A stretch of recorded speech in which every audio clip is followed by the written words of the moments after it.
6 ವಿದ್ಯಾರ್ಥಿಗಳಿದ್ದೀವಿ. ನಾವು ಬೆಂಗಳೂರು ಉತ್ತರ ವಿಶ್ವವಿದ್ಯಾಲಯದ ಮಂಗಸಂದ್ರದಲ್ಲಿರುವ ಪಿ ಜಿ ಸೆಂಟರಲ್ಲಿ ವಿದ್ಯಾಭ್ಯಾಸ ಮಾಡ್ತಾಯಿದ್ದೀವಿ ಜರ್ನಲಿಸಮ್ಮು. ಇವತ್ತೇನು ನಾವು ಇಲ್ಲಿ ಬಂದಿದ್ದೀವಿ ಅಂದರೆ, ಇವತ್ತು ನಮಗೆ ಹಾಲ್ ಟಿಕೆಟ್ ಕೊಟ್ಟಿಲ್ಲ ಯೂನಿವರ್ಸಿಟಿಯಲ್ಲಿ. ಯಾಕೆ ಅಂದರೆ ಅಲ್ಲಿ ಡೈರೆಕ್ಟರ್ ಕುಮುದಾ ಮೇಡಮ್ ಅವರು ಮತ್ತು ಅಲ್ಲಿ ಡಾಕ್ಟರ್ ವಹಿಲ್ಲಾ ಅಂತ ಒಬ್ಬರು ಲೆಕ್ಚರರು ಮತ್ತು ವಿ ಸಿ ಅವರು ನಿರಂಜನ್ ಅವರು ವಿ ಸಿ ಅವರು ಮೂವರು ಒಗ್ಗಟ್ಟಾಗಿ ನಮಗೆ ಹಾಲ್ ಟಿಕೆಟ್ ಕೊಟ್ಟಿಲ್ಲ. ಯಾಕಂದರೆ ಅಲ್ಲಿ ವಿ ಸಿ ಅವ್ರಿಗೆ ಮತ್ತು ನಮ್ಮ ಜರ್ನಲಿಸಮ್ ಡಿಪಾರ್ಟ್ಮೆಂಟಲ್ಲಿ ಲೆಕ್ಚರರ್ಗೆ ಸ್ವಲ್ಪ ಅವ್ರಿಗೆ ಆಂತರಿಕ ಏನೋ ಪ್ರಾಬ್ಲಮ್ ಇದೆ.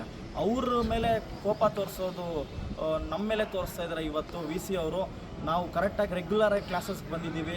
ಅಟೆಂಡೆನ್ಸು ಇವರು ಶಾರ್ಟೇಜ್ ತೋರಿಸಿ ಸುಮ್ಮನೆ ಶಾರ್ಟೇಜ್ ತೋರಿಸಿ ನಮಗೆ ಇವತ್ತು ಕ್ಲಾಸ್ಗೆ ಇದು ಎಕ್ಸಾಮ್ಗೆ ಸೇರಿಸ್ದಿರ ಇವತ್ತು ನಮ್ಮನ್ನು ಆಚೆ ಹಾಕಿದ್ದಾರೆ. ಇವತ್ತೊಂದು ಎಕ್ಸಾಮ್ ಇತ್ತು ನಮಗೆ, ಅದಕ್ಕೆ ಪ್ರವೇಶ ಕೊಟ್ಟಿಲ್ಲ, ಹಾಲ್ ಟಿಕೆಟ್ ಕೊಟ್ಟಿಲ್ಲ.